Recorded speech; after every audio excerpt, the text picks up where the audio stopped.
Good morning, Wabash.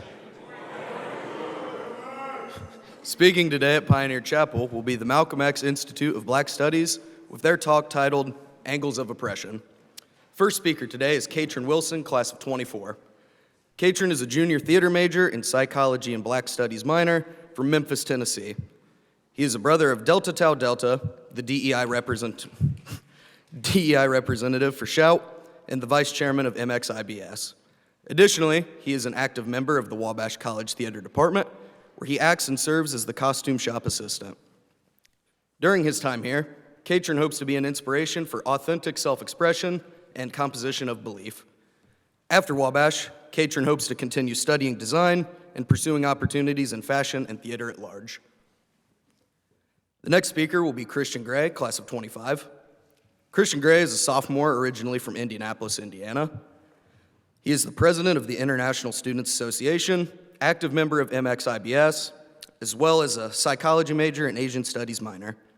During his time here, he intends to open up conversations about cultural differences and how these affect relations between students. After Wabash, Christian plans to work as a criminal profiler with the FBI. Third speaker on the list is Jeremiah Clayton, class of 26. JC is a freshman originally from Gary, Indiana. He is a freelancer at navigating the renowned Trap clothing brand as seen widely across campus. While largely an entrepreneur, JC is also a member of both the football and track teams, as well as an active member of MXIBS. Academically, JC is confronting the unknown, and he is still uncertain what he will major and minor in, but is confident in his outcome so long as he continues to take risks and pray. Trap. And then finally, we have Malik Barnes, class of 23. Malik is a senior PPE major and rhetoric minor, originally from Hughes, Arkansas. He is serving as the chairman of the MXIBS this year and plans to pursue a life of better understanding divides and bridging gaps in ways that maintain the integrity and humanity of many interjoining sides. Malik is not necessarily sure where these passions will lead him, but he is casting a wide net in faith and an endless net of hope in our tomorrow and ability to have a functional representational democracy. Now let's give a warm welcome to our speakers.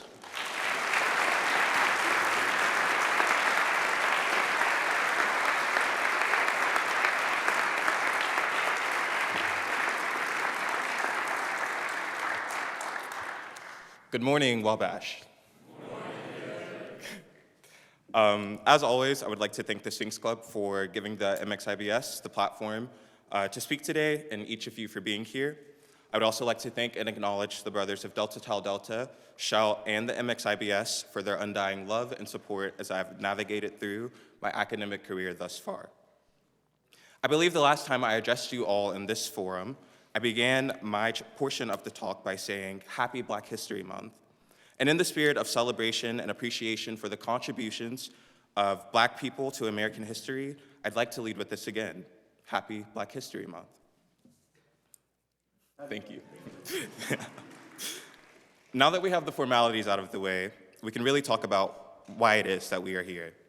See, as much as Black History Month is dedicated to reverencing historical Black Americans and acknowledging their efforts in the still ongoing fight against racism, Black History Month should be less of a time to evoke guilt or sorrow by magnifying images of the past and one to encourage engagement with and awareness of issues facing the Black community today.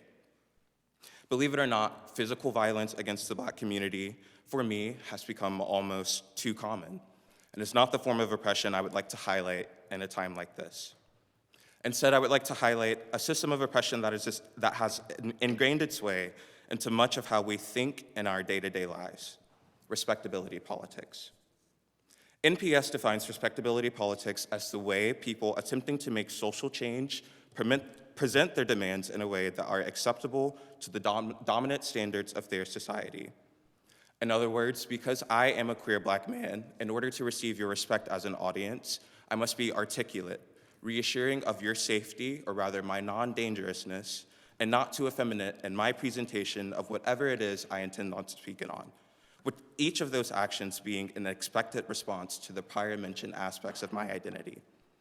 Still, I feel this definition is insufficient in describing the wide range of effects of respectability politics and the cycles it reinforces.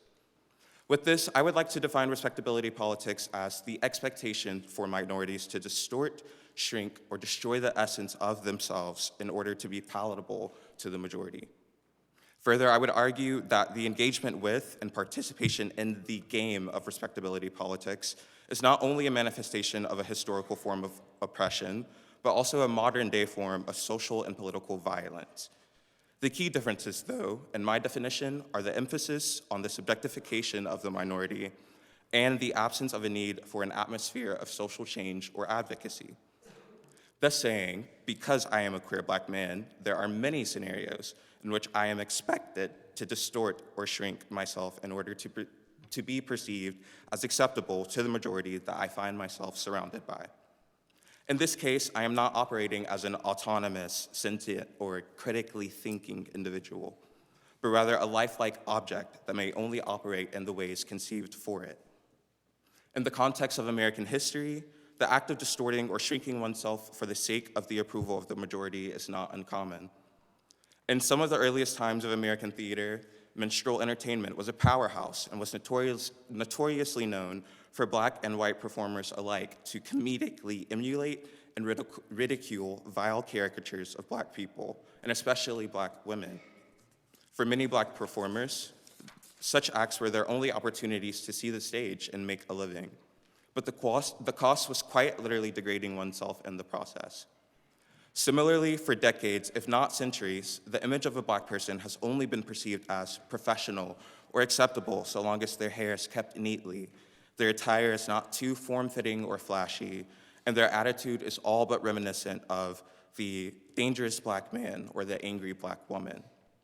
For many Black Americans, this almost always manifests itself in the form of code switching, or shifting from particularly one dialect to another in social contexts especially. Black Americans even today find themselves grappling with navigating the different codes they are almost forced to learn in order to have any hope of success. As much as each of these scenarios raises a concern, the heart of the issue lies in the fact that there is and historically has been a sort of ritual of forcibly removing the Black body's choice of genuine and authentic expression in many societal circles, leading to the creation of the philosophical object. I describe this transformation as violence, as it is the destruction of one's wholeness, whether intentionally or not, for the sake of contributing to the continuation of the majority body. This leaves the minority in an eternal loop of giving the very best of themselves, striving to achieve an ideal that is unreachable, as well as training and conditioning those that come after them that this striving is the one and only way. The reason that this ideal is unattainable is because it is rooted in capital W whiteness. I dictate it this way because capital W whiteness is what created and maintains the systems of racism that we still see today. Whiteness, in the American context and in my own terms, refers to the belief that one, race exists biologically or any other way. Two, that white, capital W, is a race, and three, that white is the superior race. As we are all familiar, almost all of America operated under this idea for a long time, and I believe that we actually still do. While we see increases in Black pride and Black nationalism, much of what we see in terms of advocacy for Black Americans involves being more closely related to the standards established by the majority, or white Americans. Thus, to be successful in America is to be deemed successful by white Americans, which almost always involves the assimilation and adoption of culture for the minority. The fact of the matter, though, is that the standard that the idea is modeled after was not designed to be replicated by those outside of the group. In other words, if achieving the benefits associated with whiteness were naturally possible, whiteness likely would not exist. This is why the American dream is beautiful, though, because it is technically applicable to anyone.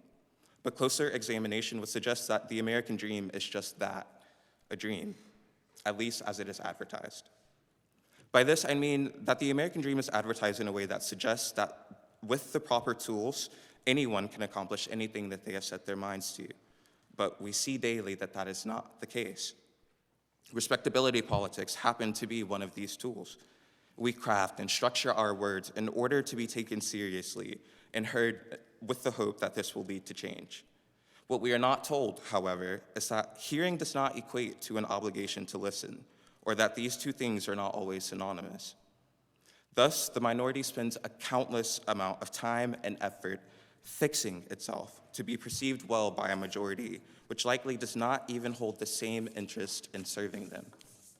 Further, participation in this cycle is almost involuntary, as minorities are told ultimately from the first day they can understand that it is up to them to create better for themselves, and that they will have little or no resistance in doing so.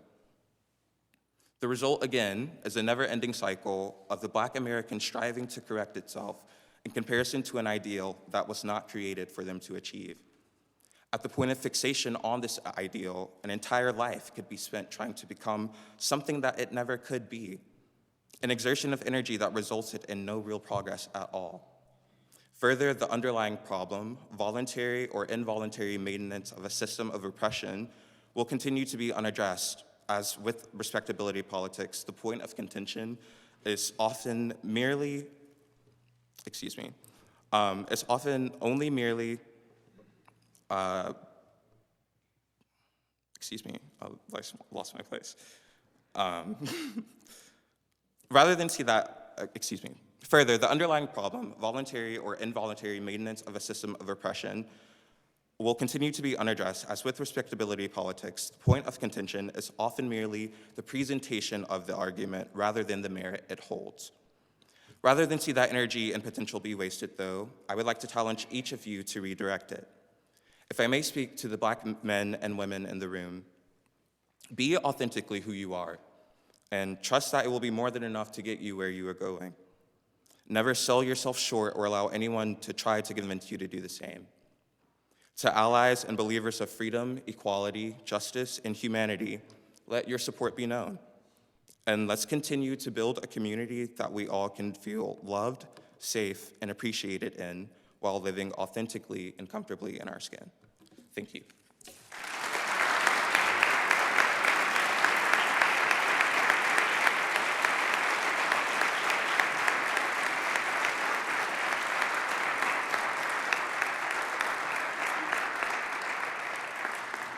What's happening, Wabash?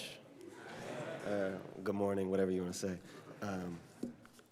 Happy Black History Month, to follow up what Kay just said. Between having an exam this morning and this being my first time up here, you might see my heart jumping out of my chest, so bear with me. When Brother Barnes asked me to be a part of today's talk, I will not lie, I was nervous. I looked at the lineup of the other speakers, and I had this unshakable feeling that I would stand out like a sore thumb. As you can see, I'm the only brother up here of biracial blood. To quote Cat Williams, I'm light-skinned. And I mean that with a capital L. What could I possibly say that would add something real and meaningful to the Black experience at Wabash? Compared to the brothers behind me, I was convinced I wasn't Black enough. So I got discouraged. I stepped back away from it and even considered declining the offer. If you talked to me in those few days, you know I was feeling unsure about it all. But I gave it some more thought, and as I did, I realized this exact feeling is what I had to add to the conversation. What I'm describing here is a serious case of imposter syndrome. And as I thought back, I remembered this all had a root in my childhood, just like, everything does. Excuse me. To this day, I remember the moment distinctly. When I was still in grade school, my father told me a story from his childhood.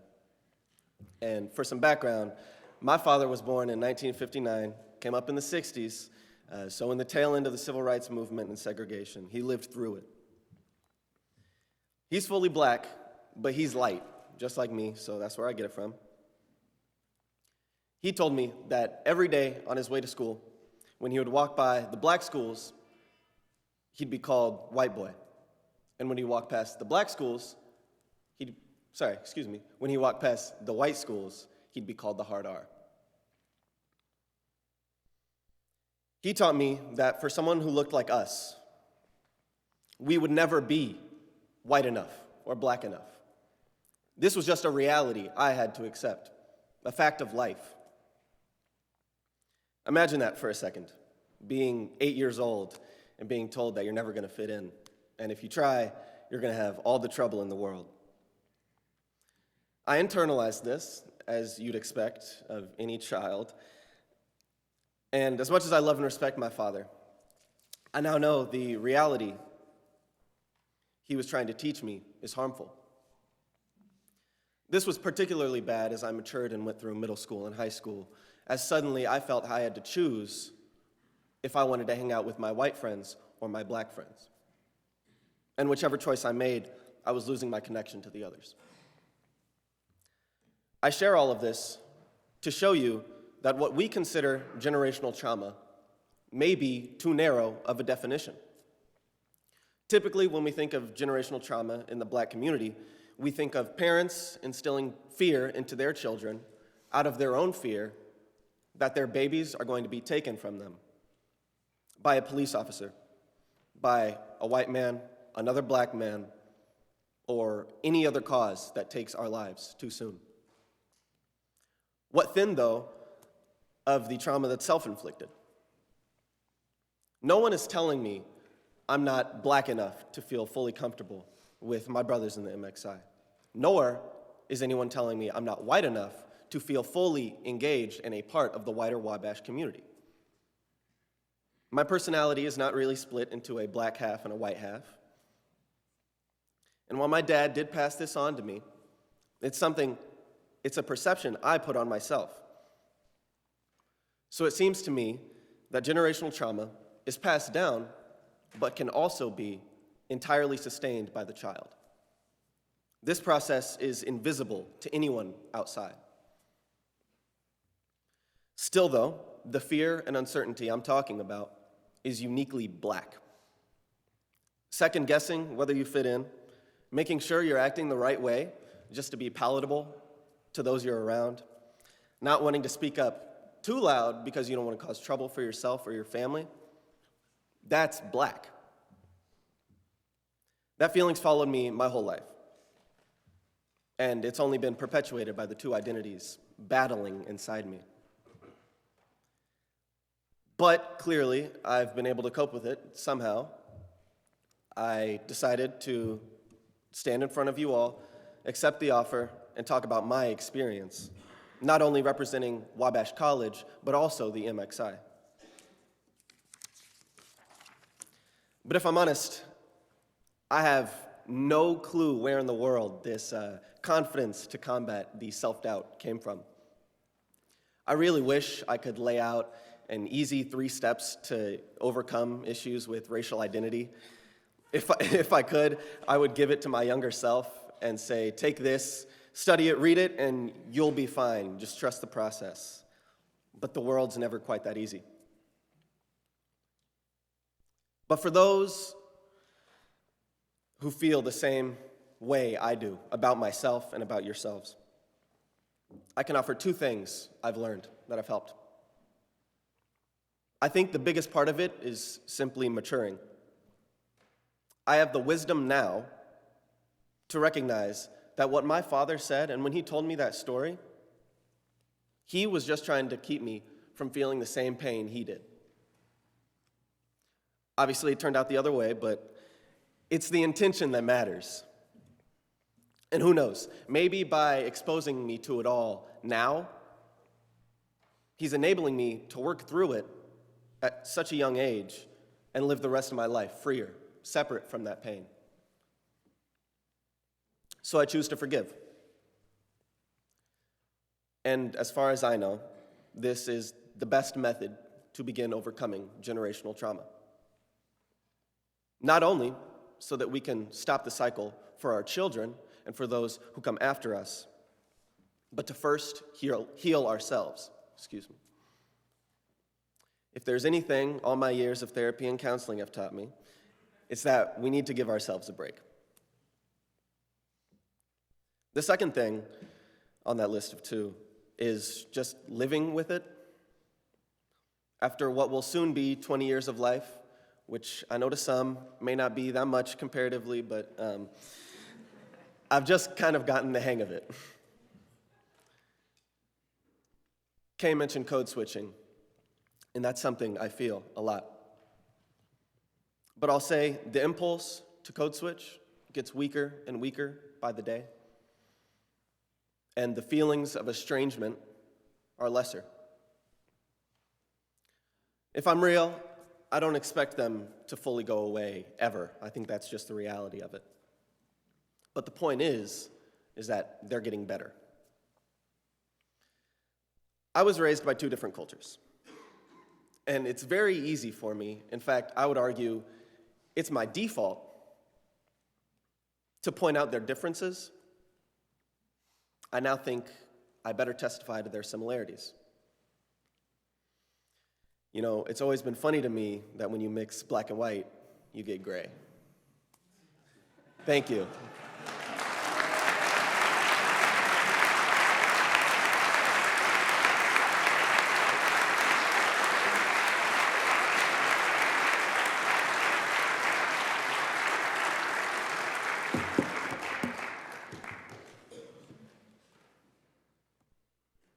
Line this up real quick.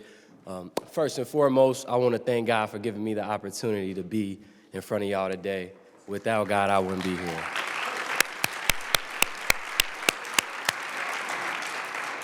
Also, I want to thank the MXIBS, man, for the opportunity. These brothers up here, those brothers up there. I want to thank my great-grandma because she turns 103 in March, and she's still living and living well. Clap it up. I want to give a big shout-out to the track team and the culture of MOW MBU because every day I find a new way to strengthen that mental fortitude and, get comfortable with being uncomfortable and stand up here in front of y'all because I'm sweating. If you can't see, you might, But, all right, Grand Awakening, Wabash. Grand Awakening. I wasn't expecting y'all to say that. I thought y'all was gonna say good morning. Then I was gonna say, run that back, Grand Awakening, Wabash. Y'all was gonna say Grand Awakening, Jeremiah. Feel me knocking, let me in, Grand Awakening again. But you may be a bit skeptical as to why I chose Grand Awakening rather than conforming to the tradition of good morning. And rightfully so. I mean, that's tradition. Well, if you understood the essence of the words you speak every day, if you were conscious of the true powers that your words possess, you would be careful too. Feel me knocking? Let me in then, okay? Well, with that being said, first you would take I can't out of your vocab off bat. That'd be the first thing that go. Second thing, you'd be very intentional with the words you say after the phrase I am. Because, hey, just lock in with me, stick with me. Now, I attempted to make neutrality a priority, but how could I, in such a renowned liberal arts institution, how could I not reference an author, or how could I reference an author without citing the source? So in Proverbs chapter 18, verse 21, it says, death and life are in the power of the tongue. And in the Amplified Bible, it continues on to say, and those who love it and indulge it will eat its fruit and bear the consequences of their words. Now this is the word of God, in whom I'm in such awe of, such fan of, so grateful for. Words can never truly or solely express my appreciation for God, the Son, and the Holy Spirit. For God so loved the world that he gave it, we in a chapel, so if you didn't think I was going to preach, if you ain't think I was going to preach, you thought wrong. Now, it's funny because my boy Xavier Tyler, shout out to Zabo, He going places. So yeah, if y'all need to get near and get near fast with good intentions though. But with that being said, yesterday at practice, he was like, don't go up there preaching. And then, I gave him the shoulder like, I ain't no pastor. I'm JC, not TD. TD Jakes. I'm cool, that you feel me? But a preacher ain't nothing but a teacher with a PR. Listen to me. You feel me? A preacher ain't nothing but a teacher with PR in front of it. So if each one teach one, we all can learn something. All right, y'all ain't rocking with me. It's all right. I still see some grand awakening happening right now. See, when you say good morning, or instead of saying grand awakening, when you saying good morning, though intended as a polite gesture, that's that intention versus interpretation, man. But though intended as a polite gesture, innately you're attaching the components of death, grief, sorrow, and lamentation. Yeah, mourning and mourning are two different vibrations. They both resonate at a similar frequency. John 3:16 says, "For God so loved the world that he gave his only son, his one and only son, that whoever believes in him shall not perish, but have eternal life." Those of you not familiar with Christianity, that son that God so graciously gave is Jesus Christ. And the chapel said, amen. Amen.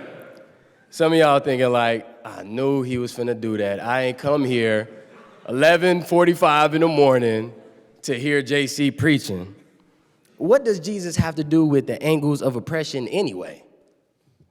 Or as they say in France, anglais de oppression. In order for you, stick with me, in order for you to fully grasp that idea, we must understand a key component of oppression. As Brother Gray mentioned, one of the most prominent proponents in perpetuating oppression, it's a lot of P's, one of the most prominent proponents into perpetuating oppression is fear. Now, if fear perpetuates oppression, you still hear me? If fear perpetuates oppression and I am an oppressor, how must I perpetuate fear? Come on. Now, fear is perpetuated through violence. Violence creates trauma. Trauma breeds hatred. On top of a lack of education and a lack of resources, those are some key elements of fear, which is a key proponent to perpetuating oppression. To the proponent of violence, may we please hold a moment of silence for the all too many lives lost to systemic oppression.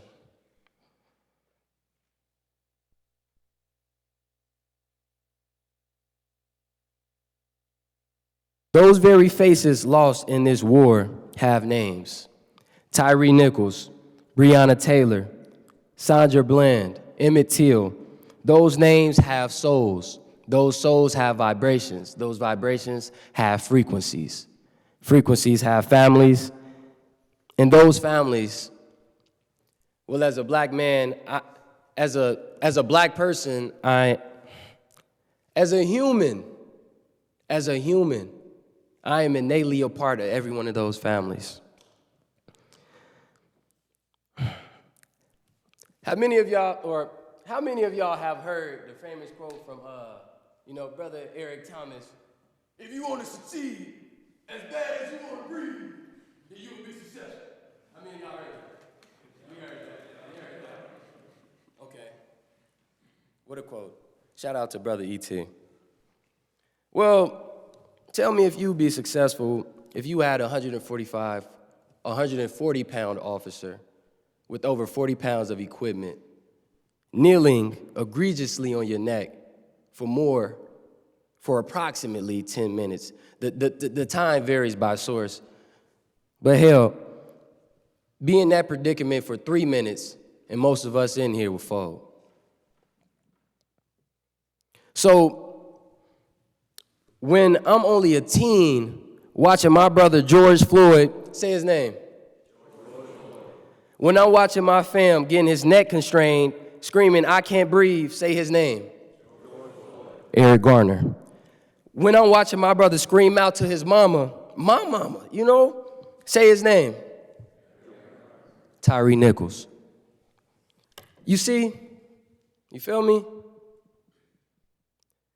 These vibrational frequencies manifested in reality over and over and over and over, and videotaped over and over and over and over.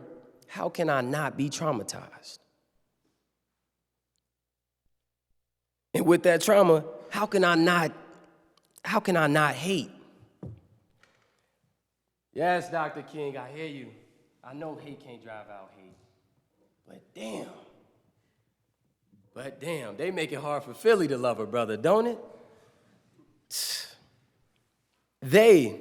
Hear this, they being the attempted oppressor, not white people. I want y'all to hear that. Because not all white people attempt and seek to oppress, and not all skin folk is kinfolk. And if you feel me, you feel me. But Dr. King, I know hate cannot, I repeat, hate cannot drive out hate. But I might have to ride with Malcolm on this one, King.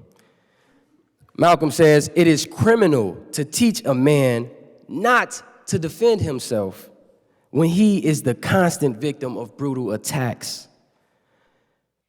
But even when I go and arm and protect myself, they do me like Bobby Hutton. Y'all know Bobby Hutton? Lil' Bobby. Bobby like, yay high, about $1.25. Let me tell you about Bobby Hutton. On April 6, 1968, 2 days after the assassination of Martin Luther King Jr. and riots raging across the U.S., Hutton was traveling with Eldridge Cleaver, a renowned writer, and was traveling with Eldridge Cleaver and other Black Panther members in the car. They were stopped by 2 Oakland police officers and had a confrontation. Maybe a similar confrontations to our family members, George Floyd and Tyree Nichols. But they were indeed armed. Those 2 officers were shot. Hutton and Cleaver fled to an apartment building where they engaged in a 90-minute gun battle with the police department. Some incoming bullets caught fire. Ultimately, Cleaver was wounded and Hutton voluntarily surrendered to avoid getting burnt. Although Hutton had stripped down to his underwear and his hands were raised in the air to prove that he was unarmed, the officers shot Hutton more than 12 times, leading to his death. Bobby Hutton, was only 17 years old. 2 other elements of oppression is lack of education and lack of resources. Hajj Malik Shabazz, Malcolm X, if you didn't know, quoted, "Education is a passport to the future, for tomorrow belongs to those who prepare today." Well, one cannot properly prepare with inadequate resources, and if systemically I'm on a no-fly list anyway, why waste the little resources that I do have on a passport? They ain't let me on a plane anyway. I mean, as soon as I hit the airport, TSA flying through like Hassan Reddick, you know, in the outside zone or something, you know. Shout out to the Eagles, man. But regardless of that, you know, as soon as I hit the airport, Hassan Reddick coming through with a shoulder like it's an outside zone. So I'd rather stay home. But it comes to how do we defeat oppression? We defeat the key proponent, which is fear. How do we defeat oppression? We eliminate fear. How do we eliminate fear? We love. For God has not given us a spirit of fear, but of power and of love and of a sound mind. What is love? God. Well, JC, Pastor J, Dr. JC Clayton, well, love is risky, and what if I don't know God? While love is risky, that might be true. Even if you don't know God, God knows you. Now, I love to stay, but I'm definitely running out of time today. So I guess I'll leave you with a phrase I live by, and a phrase I always say: take risk and pray. Thank you.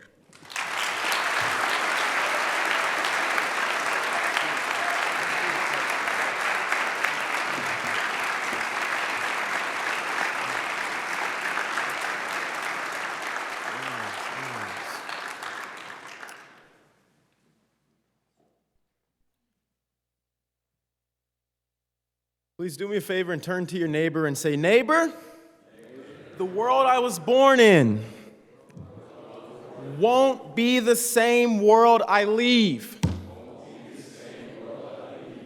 Christian or not, a word of wisdom, a scripture of wisdom.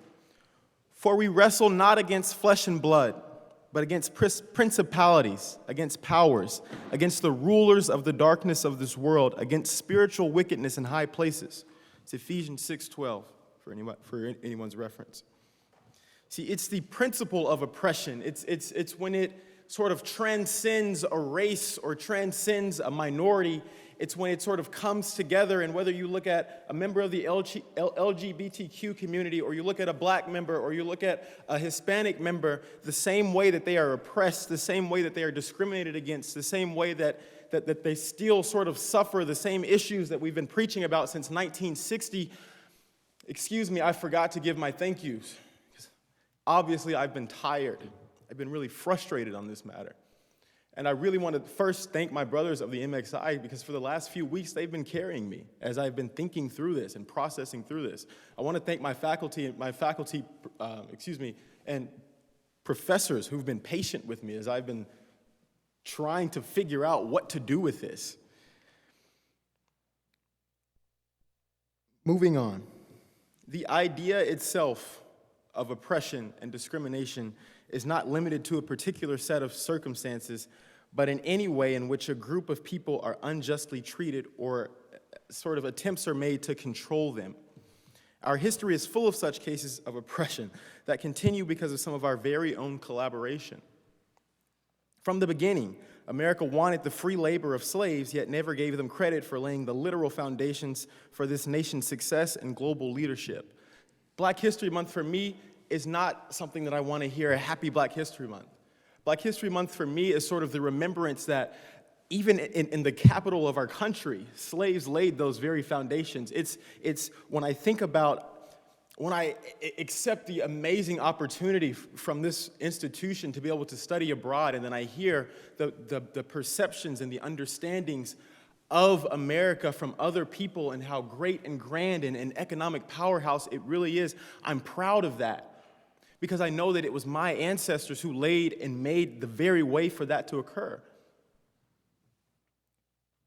Not so long ago, and still to this day, America's second peculiar institution emerged when it began facilitating the exploitation of the labor of Hispanics, yet denying them citizenship and protection from the cruel individuals, in many cases, who withheld money from them, beat and rejected them, and considered them a threat.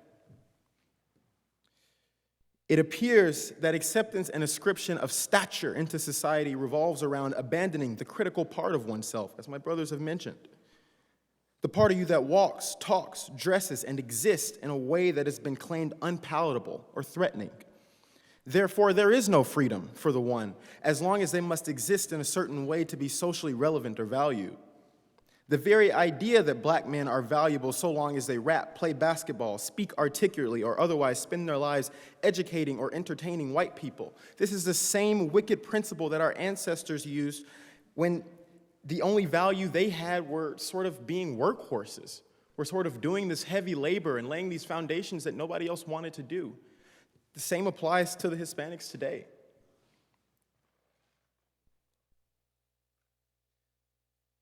To this day, our nation relies on such an exploitation and submission to powerless.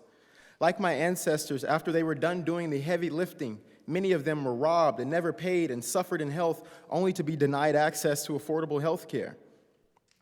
These are the same disgusting principles that roam today here on this campus, that the minority is seen as a token for a display of diversity and an arbiter of many works otherwise unsolvable. Only to find out that once they resist or challenge such an oppressive system, they are no longer valuable only because they refuse to collaborate with the oppressive system that draws in more that are willing to bend, look, talk, and exist in a way that is palatable, articulate, and non-threatening, and what I would personally consider a little watered down. It is important that anyone who can even remotely relate to any of these sentiments stay strong. Like many of our ancestors have come to tell, collaboration with these oppressive forces only yields for you the one willing to water down and only demands that the next person who looks like you does the same thing. These oppressive ideas when it comes to those minorities who are not as palatable or civilized are even spreading to palatable and assimilative minorities themselves. As Brother Malcolm began, who taught you to hate the way you walk? Who taught you to hate the way you talk, you dress, the way you exist? Who taught those officers down in Memphis that they should selectively be proud of their culture and them themselves as black men finding and viewing other black men as in need of being taught and subjected, even by force and brutality, to law and order? Who taught them that? Where did these ideas emerge from? Who taught them that they needed to learn how to stay in their place? Don't they dare speak back to an officer. An oppressive collaborator is one who benefits from maintaining a certain order of existence or status quo. This is the same evil principle of can't beat 'em, join 'em that led some of my ancestors to turn their backs on one another and begin selfishly playing into the game in hopes that they would be at least able to secure something for themselves. I recall the slave overseers that were sometimes black. The black one that gets it in the eyes of the white slave owner, making sure that those who don't get it stay in line and keep bringing them in money. To this day, the nation relies on this very exploitation and submission to powerlessness. These desperate humans who served as the hands and mouthpiece of the slave owners were by far the greatest enemy and perpetuators of the brutal condition to the slave, as the minority who willfully bends their self to the exploitation they face is to the next generation who feels that they have no choice but to adopt that evil, can't beat 'em, join 'em attitude in order to be successful, effectively continuing and handing down the same oppressive principles to the next generation time and time again. To those oppressed of all shades, we must come together to root out the lingering and last remaining principles of oppression that keep us down, that keep us only living half a life or a complete lie. Truly, oppression that exists anywhere is a threat to freedom everywhere, though our problems may differ in the specificities and how they manifest from minority group to minority group. Let us not become distracted from the enemy that is oppression that presents itself in these many shapes, forms, and principles. We must decide altogether to no longer pass down oppressive ways of existing, and like the many who came before us, put our heads together to pass down freedom and unprecedented liberation. Oh, what a day it was for the grandchild of the slaves to look back and realize that they no longer have to live in slavery. But let that not blind them to say that just because that they are no longer slaves, that their work is done. We still have much, much work to do. And unlike many of my black brothers, we're talking about angles of oppression and viewpoints, I personally don't want to be told Happy Black History Month. I want to get down to figuring out how we really don't even have to have a month where this is something that we sort of focus on for the shortest month of the year. I think, in short, excuse my passion, but over the last 4 years, this is something that I've really been able to sort of view from a different angle, coming in and sort of feeling like that there is only one way to success, and it's playing this game. It's sort of being more palatable. It's sort of shaving off and suppressing half of myself. But unfortunately, I don't believe that that's the next day. I hear whispers, and we very lightly talked about our chapel talk together and what we're going to talk about, and it sounds like everybody is around the same page. Everybody is on the same frequency, that this game of politic playing and being half of who you are is not the way that we're going to live, and it's not the way that we're going to root out these remaining issues of oppression. So I end with how I started. Neighbor, the world I was born into won't be the same world I leave. In love, thank you.